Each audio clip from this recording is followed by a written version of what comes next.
साल 2024 विदा हो रहा है और इसके साथ ही पूरा हो गया है मध्य प्रदेश की डॉक्टर मोहन यादव सरकार का 1 साल। सरकार के 1 साल पर सत्ता पक्ष के दावे हैं तो विपक्ष के ढेरों सवाल। इसके साथ ही सियासी गलियारों में चर्चा ये भी है कि बीजेपी और कांग्रेस दोनों के लिए राजनीतिक उपलब्धियों के लिए 1 साल कैसा रहा। बात डॉक्टर मोहन यादव सरकार की करें तो उन्होंने कई ऐसे फैसले लिए जिनकी चर्चा जनता के बीच भी हो रही है। डॉक्टर मोहन सरकार का साल 2024, लाखों करोड़ के निवेश प्रस्ताव आए, सुलझा 20 साल पुराना जल विवाद, 20 साल पुरानी चंबल कालीसिंध पर्वतीय लिंक परियोजना धरातल पर, केन बेतवा लिंक परियोजना का भी शुभारंभ, महिलाओं को मिला 35% आरक्षण, अफसरशाही पर लगाम, जवाबदेह बना प्रशासन, सांस्कृतिक उत्थान के लिए उठाए कई कदम, गौरक्षा के लिए सख्त कानून। हालांकि इस पर बीजेपी और कांग्रेस आमने सामने है। बीजेपी का दावा है कि सरकार ने 1 साल में वो काम कर दिखाए हैं जो कांग्रेस की सरकारें दशकों में नहीं कर पाई थी। वहीं कांग्रेस का कहना है कि साल 2024 में सरकार जनविश्वास पर खरी नहीं उतरी क्योंकि उसने जनता से जो वादे किए थे वो पूरे नहीं हुए। लगातार मध्य प्रदेश में भारतीय जनता पार्टी की सरकारों ने काम किया। डॉक्टर मोहन यादव जी के मुख्यमंत्री बनने के बाद लगातार काम को न केवल काम हुए वरन गति उसको और तेज मिली। मध्य प्रदेश आज स्वर्णिम मध्य प्रदेश की दिशा में काम कर रहा है। चुनाव के पहले घोषणावीर मुख्यमंत्री शिवराज जी ने घोषणा की थी, कार अगर बनी तो 3,000 रुपए महिलाओं के अकाउंट में डाले जाएंगे। 1 साल पूरा हो गया लेकिन 3,000 का कोई अता पता नहीं महिलाओं को। ये एक तरह से ठगी है। तो ये 2025 शुरू हो रहा है कल से। मुख्यमंत्री जी से ये आग्रह है कि महिलाओं को 3,000 रुपए देना शुरू करें। सरकार से इतर बात राजनीतिक उपलब्धियों की करें तो सीएम डॉक्टर मोहन यादव न केवल सरकार चलाने में सफल साबित हुए बल्कि वे राजनीतिक मोर्चे पर भी सफल रहे हैं।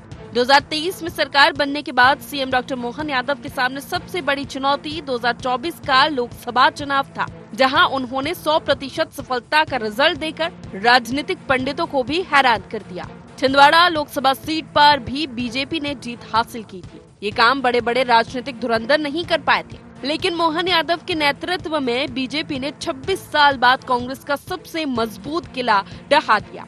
बीजेपी ने इसके बाद हुए उपचुनाव में बुधनी सीट पर भी जीत का सिलसिला बरकरार रखा। वहीं बात कांग्रेस की करें तो 2024 भी उसके लिए निराशाजनक ही रहा। 2023 के विधानसभा चुनाव में मुंह की खाने वाली कांग्रेस का लोकसभा में सफाया ही हो गया। उपचुनाव में अमरवाड़ा सीट भी हाथ से चली गई। कमलनाथ की जगह प्रदेश अध्यक्ष बने जीतू पटवारी इसके बाद अपनों के ही निशाने पर आ गए। हालांकि विजयपुर विधानसभा के उपचुनाव में मिली जीत के बाद साल के आखिरी महीनों में कांग्रेस को 2024 की उपलब्धि के नाम पर कहने को कुछ मिला है। इन्हीं वजहों से डॉक्टर मोहन यादव सरकार साल 2024 को अपने कामकाज के लिए ऐतिहासिक बताने में जुटी है तो विपक्ष चुनावी वादों पर सवाल खड़े कर रहा है। अब देखना है कि जनता इसका मूल्यांकन कैसे करती है। Bureau report IND 24।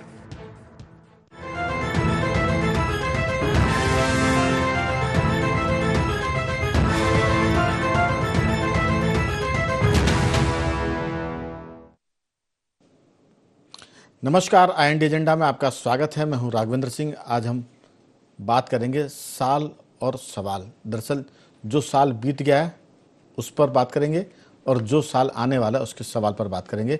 चर्चा शुरू करें उसके पहले एक नज़र डालते हैं एजेंडा पॉइंट्स पर। मध्य प्रदेश की सियासत के लिए कैसा रहा साल 2024? अपने संकल्पों पर कितनी खरी उतरी डॉक्टर मोहन यादव की सरकार? विपक्ष के तौर पर कितनी दमदार उपस्थिति दर्ज करा पाई कांग्रेस? सियासत से इतर 1 साल में कितना बदला मध्य प्रदेश? तो ये कुछ सवाल थे जिन पर हम बात करेंगे, लेकिन बात अगर होगी तो फिर दूर तक जाएगी, इसलिए सवाल तो अपनी जगह है। चर्चा करने के लिए पूरा आकाश पड़ा हुआ है। इस मुद्दे पर बातचीत के लिए हमारे साथ मौजूद है स्टूडियो में हमारे खास मेहमान मध्य प्रदेश के वरिष्ठ पत्रकार श्री योगीराज योगेश जी। इस स्काइप पर जुड़ गए हैं हमारे भाजपा और कांग्रेस के साथी भाजपा के प्रवक्ता मिलन भार्गव जी और कांग्रेस के मुख्य प्रवक्ता संतोष गौतम जी। आप सभी का बहुत बहुत स्वागत है।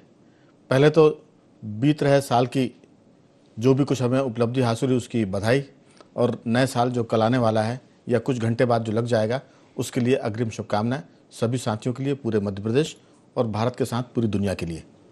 तो दरअसल चर्चा तो बीजेपी कांग्रेस के दोनों अच्छे प्रवक्ता हैं, तर्कों पर बात करते हैं, लेकिन शुरुआत करूंगा मैं योगेश जी आपके साथ कि ये जो साल गुजर गए, कुछ घंटे बचे हैं और जो साल आने वाला है, बीते सालों की उपलब्धियां और आने वाले साल की चुनौतियां, आपकी राय, फिर मैं आऊँगा भार्गव जी और संतोष जी की तरफ।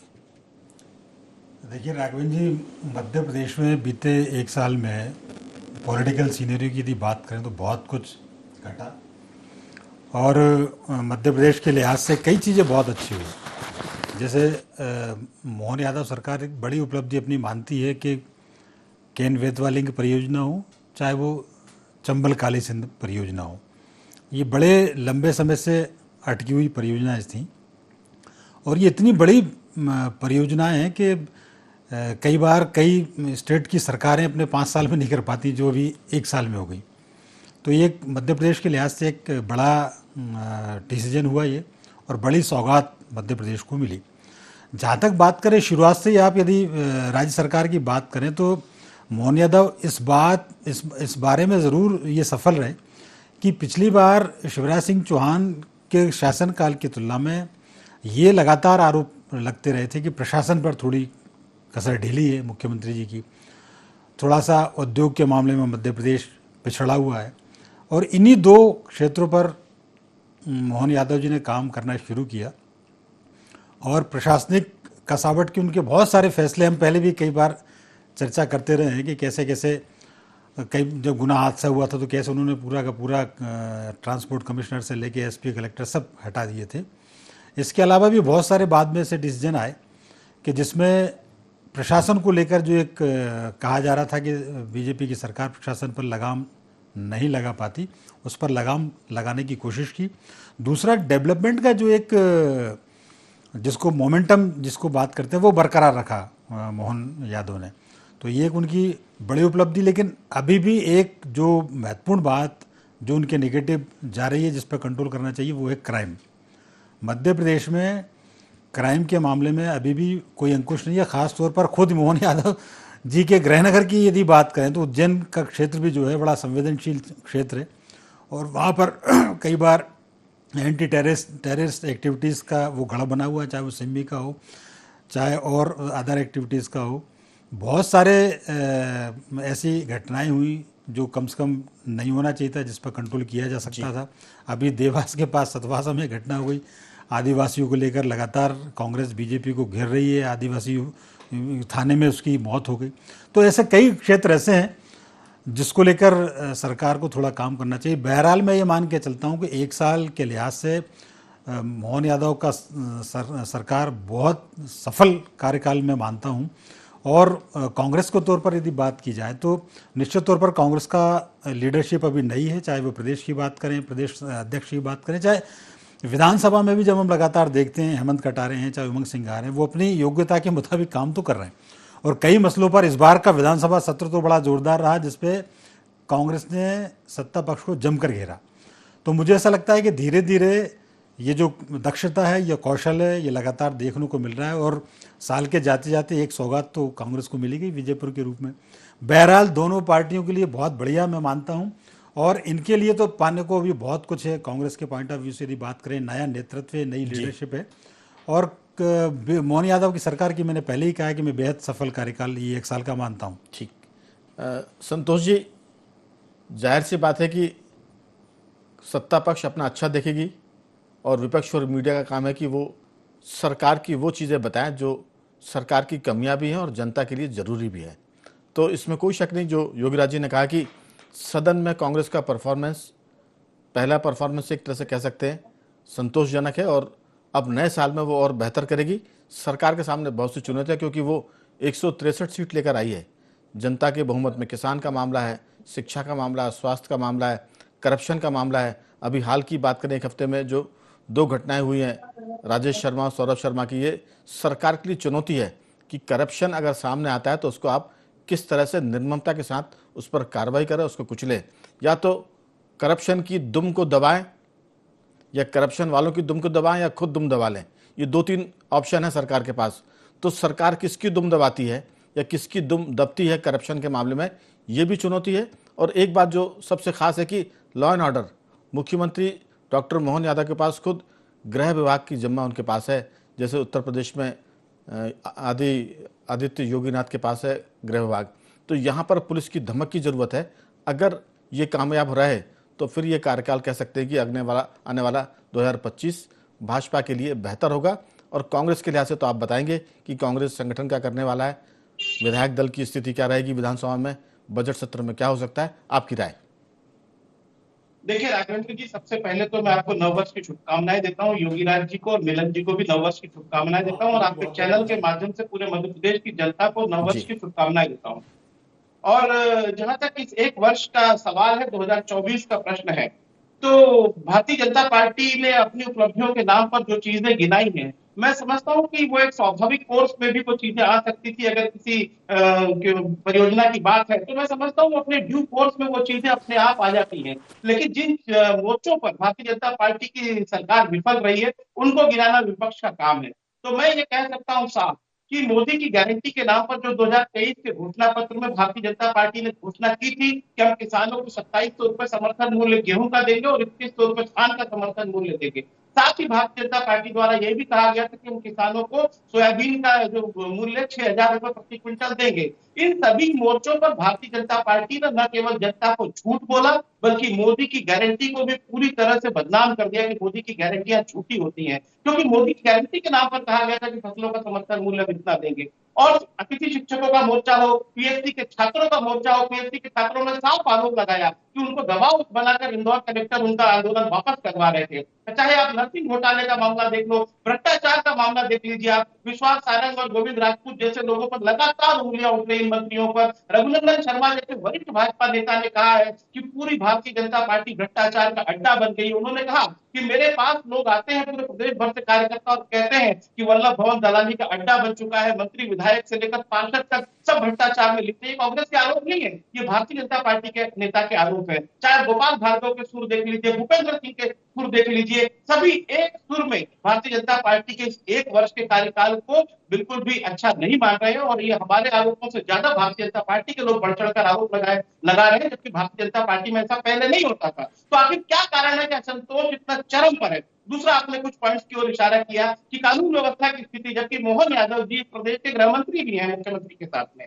तो आप देखिए, चाहे उज्जैन हो, चाहे इंदौर में लगातार हत्याएं हो रही है, दुष्कर्म की घटनाएं हो रही हैं, दलित आदिवासी भाइयों पर अत्याचार रुकने के नाम नहीं ले रहे। पूरे मध्य प्रदेश में कानून व्यवस्था फेल है। इंदौर और भोपाल में पुलिस कमिश्नरी पूरी तरह से फेल हो चुकी है। रोजगार के नाम पर कुछ नहीं हो रहा है। इन्वेस्टर समिट की बड़ी बड़ी बातें की जा रही है कि एमओयू साइन हो रहे हैं। अरे भाई, आज तक जो 5-6 जितनी इन्वेस्टर समिट हुई है, वो धरातल पर कितनी उतरी है? भारतीय जनता पार्टी का ट्रैक रिकॉर्ड केवल और केवल दिखावे का, इवेंट मैनेजमेंट का है। उनकी घोषणाएं कभी भी धरातल पर नहीं उतरती। अगर उतरती तो मध्य प्रदेश की तुलना नीति आयोग लगातार बिहार और झारखंड से न कर रहा होता। और मोहन यादव के इस एक वर्ष के कार्यकाल को हालांकि भी बहुत जल्दी होगी बहुत ज्यादा मूल्यांकन करना, लेकिन जितनी बढ़ चढ़कर उपलब्धियां बताई जा रही है वो इसलिए फेल हो गई है कि लोकसभा का चुनाव मोदी जी के कारण हुआ था और कहा जा रहा है कि 60% रिजल्ट मोहन यादव ने दिया है। मैं ये कहना चाहता हूँ, एक सीट बढ़ाई है मोहन यादव ने, वो भी तब जबकि केंद्र पूरा लगा हुआ था, अमित शाह की मशीनरी लगी हुई थी, ईडी सीबीआई जैसी एजेंसियां लगी हुई थी।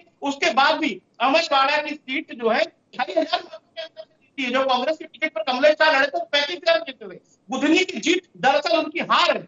1,05,000 की जो विधानसभा की उनकी लीड थी वो घटकर 13,000 पर आ गई है राघवेंद्र जी। और विजयपुर तो हमने जीत ही लिया है। तो निश्चित तौर पर 2 सीटों पर हमने पूरी ताकत लगा दी, हम जीतते रह गए और एक जो विधानसभा उपचुनाव वो जीत गए। मतलब 3 विधानसभाओं का रिजल्ट ये है कि तीनों ही लगभग भारतीय जनता पार्टी हार चुकी है। तो मोहन यादव के एक वर्ष के कार्यकाल को सर्टिफिकेट जनता ने दे दिया है। आगे हम उनको शुभकामना देते हैं और प्रदेश के किसानों को भी शुभकामना देते हैं कि कम से कम मोहन यादव की सरकार इस वक्त उनको फसलों का समर्थन मूल्य दे। बहनों को, लाडली बहनों को हम ये शुभकामना देते हैं कि कम से कम उनसे 3,000 रुपए कहकर तो उनके वोट लिए गए थे, कम से कम 3,000 रुपए तक ले जाए उनको। कब तक उनको 1250 तक लटका के रखेंगे? बिल्कुल संतोष जी, मोहन यादव की सरकार के सामने चुनौतियां हैं।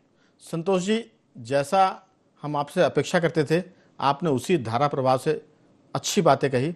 और अच्छी बात यह भी है कि तीखे आरोप नहीं लगे, क्योंकि इस समय खास बात यह है कि सरकार की नाकामयाबी को गिनाना, एक तो गाली बककर भी गिना सकते हैं और बहुत अच्छे से भी मखमल में लपेट कर भी कर सकते हैं। तो आपने दोनों काम अच्छे से किए, तीखापन कम था, शिकायतों के अंदाज में शराफत ज़्यादा थी।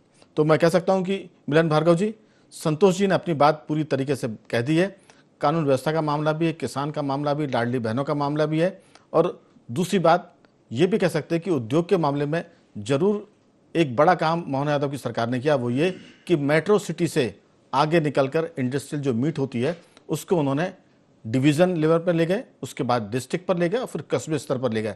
तो कह सकते हैं कि जो उद्योग पहले बड़े शहरों में लगते थे या वहाँ आते थे मीट करने, वो अब कस्बे तक बात जा रही है। तो उद्योग की जो एक तरह से तरावट है वो गांव तक पहुंचेगी, ऐसी उम्मीद हम कर सकते हैं। लेकिन कानून व्यवस्था के मामले में एक चुनौती है, और ख़ासतौर से शिक्षा, स्वास्थ्य और सड़क की हम बात करें, आपकी राय, उपलब्धियों का पिटारा आपके पास होगा, खजाना आपके पास होगा, लेकिन उस पर भी फोकस करें कि पुलिस की धमक, पुलिस की ईमानदारी, अपराध तो रुकेंगे नहीं, अपराध हमेशा होंगे, लेकिन अपराध होने के पहले और बाद में जो पुलिस की कार्रवाई है वो जनता में भरोसा पैदा करे। अगर ये होगा तो फिर कह सकते हैं कि चार चांद लगेंगे। अभी तो चांद में दाग दिख रहे हैं। आपकी राय? लेकिन राघवेंद्र जी, सबसे बड़ी बात यह है कि संतोष जी पे जितना असंतोष व्याप्त है वो पूरी कांग्रेस पार्टी में है। इनको संतोषजनक बात कभी रास नहीं आएगी, क्योंकि जितने आंसू बहाने थे जीतू पटवारी जी को बहा चुके हैं।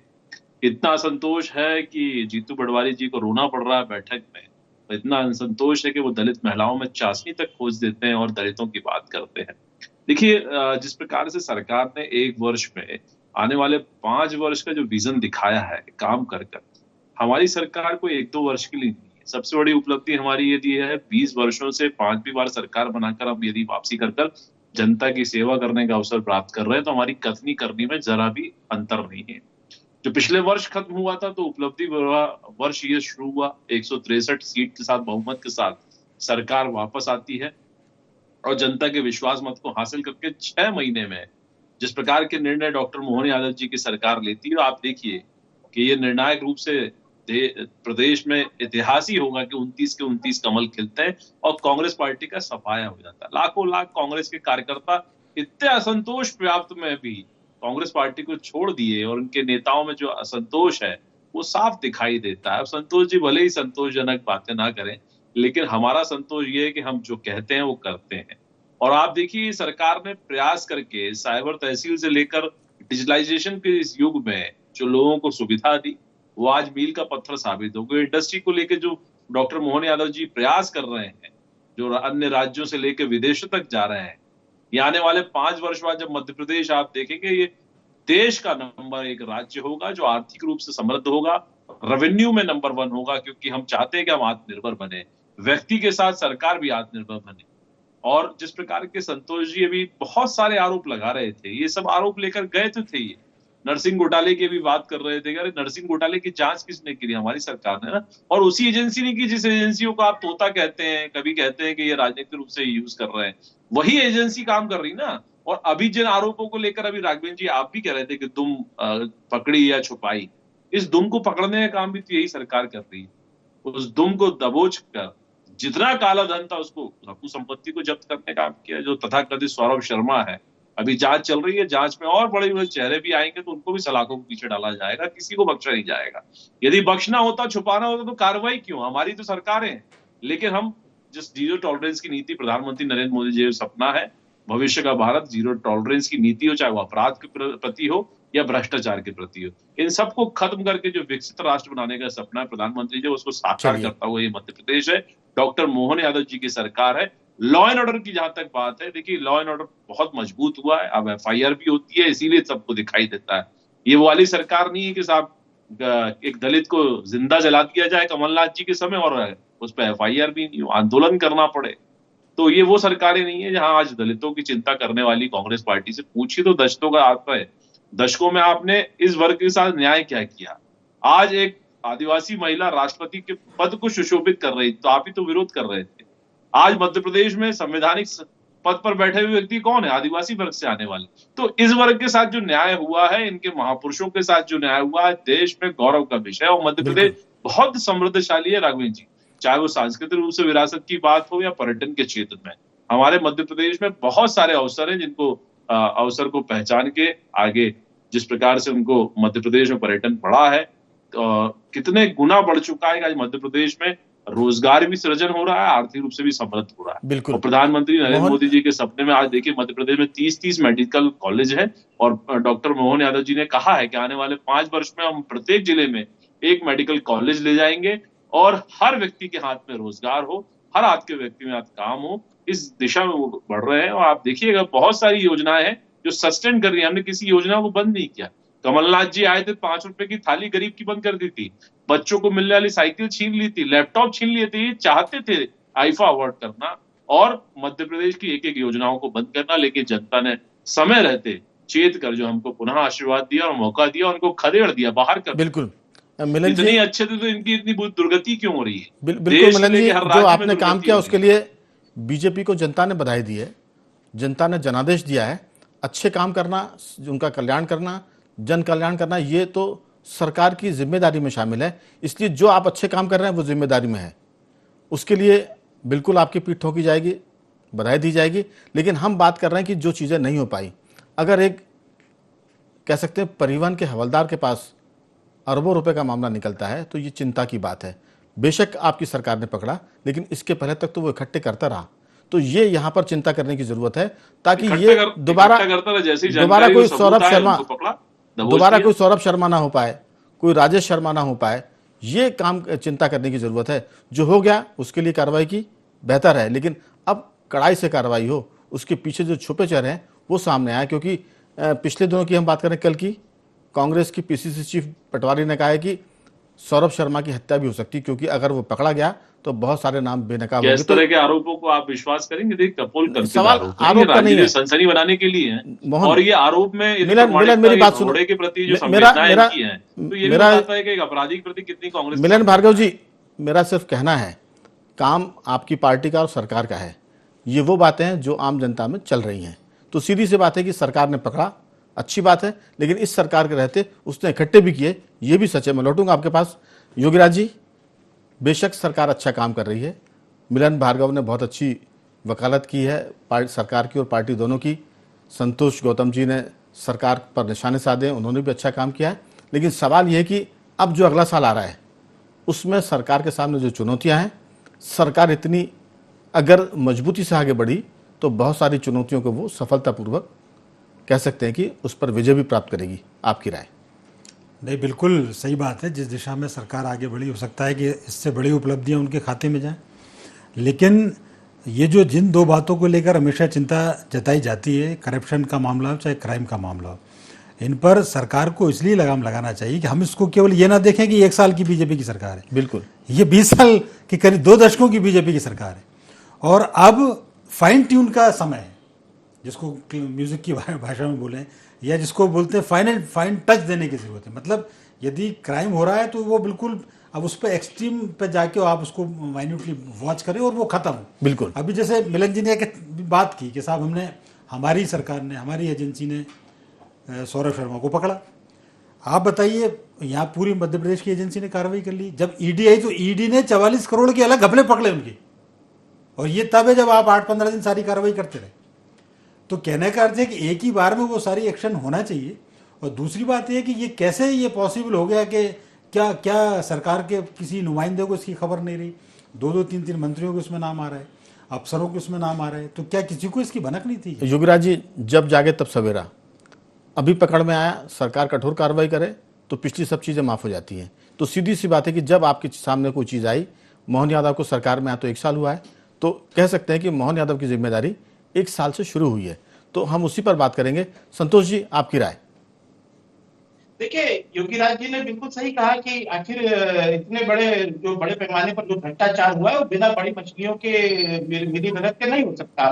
तो मेरा भी एक दृढ़ मान्यता है कि छोटी मछलियां सौरभ शर्मा और राजेश शर्मा जैसी पकड़ाई है, इनके पीछे जो बड़ी मछलियां हैं, और जीतू पटवारी जी का शक बिल्कुल सही है कि कहीं वो बड़ी मछलियां छोटी मछली पर निगल न लें। मतलब कहीं ऐसा ना हो कि छोटी मछली को राय दबाने के लिए उसकी हत्या भी हो सकती, कोई बड़ी बात नहीं है। क्योंकि इससे पहले लक्ष्मीकांत शर्मा जी ने जब व्यापम घोटाले में जब वो जेल के भीतर थे तो उन्होंने कहा कि अगर मैंने मुंह खोला तो बड़ी मछलियां सलाखों के पीछे होंगी। न तो वो जांच हुई, न बड़ी मछलियां सलाखों के पीछे हुई। लक्ष्मीकांत शर्मा जी की असामयिक मौत जरूर हो गई। तो मैं केवल ये कहना चाहता हूं कि बड़ी मछलियों की जांच होना चाहिए और कोई सौरभ शर्मा, कोई राजेश शर्मा संतोष जी, लक्ष्मीकांत शर्मा जी की असामयिक मौत नहीं बल्कि वो बहुत गंभीर रूप से बीमार थे कोरोना में, उनके लंग्स पूरे खराब हो गए थे। जी उम्र हुए बिना ही उनकी डेथ हो गई। मैंने ये नहीं कहा कि उनकी हत्या हुई या मैंने ये नहीं कहा। मैंने ये कहा कि उनकी मौत हो गई, लेकिन बड़ी मछलियों का नाम आज तक सामने नहीं आता है, कि वो जिक्र कर रहे थे। मैं वही कह रहा हूँ कि जांच होनी चाहिए कि कैसे सौरभ शर्मा और कैसे राजेश शर्मा पनप पाते बिना बड़ी मछलियों के संरक्षण के। पूरा मध्य प्रदेश भी जानने का इच्छुक है कि क्या कोई बड़ी मछली इस सौरभ शर्मा के पीछे नहीं है। बिल्कुल, चलिए जी। दरअसल इस पूरे मामले में 15 महीने कांग्रेस के भी गिने जाएंगे, क्योंकि सौरभ शर्मा ऐसा नहीं कि एक साल में सब कुछ सौरभ शर्मा बन गया हो। वो कमलनाथ जी की सरकार के कार्यकाल में भी उसने काम किया था, तो जिम्मेदारी बराबर से आती है। मैं ये नहीं कह रहा हूं कि कांग्रेस का दोष है। अब जो सरकार में उसकी जिम्मेदारी है कि वो दूध का दूध पानी का पानी करे। मिलन भार्गव जी, आपकी राय? देखिए, जांच एजेंसी की जहां तक संतोष जी की मांग है, तो वही जांच एजेंसियां हैं जो कार्रवाई करती हैं, और उन्हीं जांच एजेंसी ने सोनिया जी, राहुल जी का 420 पकड़ी वाला जमानत पर चल रहा है। कैसे आपने सरकारी जमीनों का क्यों संपत्तियां अपने नाम, अखबार के नाम पर कराकर, मीडिया संस्थान के नाम पर कॉम्प्लेक्स मॉल बनाकर कैसे बेचे और अकू संपत्तियां कमाई है? कहां से सैकड़ों करोड़ की ये राशि जुटाई राहुल जी ने और सोनिया जी, ये बता नहीं पाया। और दूसरी बात भ्रष्टाचार की बात है कि भ्रष्टाचार में गले गले तक डूबी रही आपकी सरकार है। और ये सिर्फ हमारे आरोप नहीं, उमंग सिंघार जो आपके नेता प्रतिपक्ष के, उन्होंने आप ध्यान रखिए, संतोष जी बहुत अच्छी चर्चा चल रही है, चर्चा बहुत अच्छी चल रही है। आपको छेड़ रहे हैं मिलन भार्गव जी, आपको छेड़ रहे हैं। दिल्ली की बात करके आप उनसे मत छिड़िए, उनको बोलने दीजिए, क्योंकि बात अपन मध्य प्रदेश की कर रहे हैं। आप अगर शांत रहेंगे तो बात पूरी हो जाएगी। मिलन जी, समय कम है, जल्दी से। देखिए, जिस प्रकार से उमंग सिंघार जी ने इनको आईना दिखाया था, बताया था दिग्विजय सिंह जी माफियागिरी किस स्तर पर कर रहे हैं। इनके ही मंत्रियों ने खनिज माफिया से लेकर शराब माफिया सबकी पोल खोली थी, और 15 महीने में जो गिरे आज तक संभल नहीं पा रहे, खड़े नहीं हो पा रहे हैं। और हम जिस पारदर्शिता और संवेदनशीलता के साथ मध्य प्रदेश को गढ़ने जा रहे हैं, मध्य प्रदेश भी महसूस कर रहा है। हमारी कथनी करनी में अंतर होगा तो ये लोकतंत्र है साहब। आज 5 वर्ष में परीक्षा होती है, उस परीक्षा में यदि हम उत्तीर्ण हो रहे हैं तो ये हमारे लिए उपलब्धि है, और इस उपलब्धि के साथ हम आगे बढ़कर, चलिए मिलन जी, इस उपलब्धि के लिए सेवा करने का अवसर को प्राप्त करके आगे ले जाने का, इस उपलब्धि के लिए पहले ही पूरा मध्य प्रदेश आपको बधाई दे चुका है, यानी आपको सरकार में ला चुका है। अब जिम्मेदारी ये है कि जो काम बचे हैं, मोहन यादव जी ने 1 साल में जो स्पीड में, जैसे कहते हैं ना, टेक ऑफ किया है, वो ठीक टेक ऑफ किया है। उनकी लैंडिंग भी ठीक हो और काम काज भी पूरे निपट जाए। करप्शन के मामले में जो सूत्र वाक्य है प्रधानमंत्री नरेंद्र मोदी का, ना खाएंगे ना खाने देंगे, इस पर काम करने की जरूरत है, ताकि लोग महसूस करें और ये बातें निकल कर ना आए कि ये अरबों रुपए का घोटाला कैसा हो गया। ये मोहन यादव की सरकार के खाते में बिल्कुल नहीं है, खाते में जरूर क्योंकि सरकार में, लेकिन 15 महीने की इसमें कमलनाथ जी की भी सरकार है, फिर उसके पहले बीजेपी की सरकार है। अब इसमें जरूरत है, दरकार है तो कार्रवाई करने की है, दुम दबाने की, उनकी जो करप्शन कर रहे हैं, ताकि लोगों को लगे कि जो भ्रष्ट है उनकी दुम दबाई जा रही है और सरकार का जो सीना है वो 56 इंच का है। तो मैं तीनों मेहमानों का साधुवाद करूंगा। IND एजेंडा में आज सिर्फ इतना ही। बनी हमारे साथ और देखते रहिए IND 24।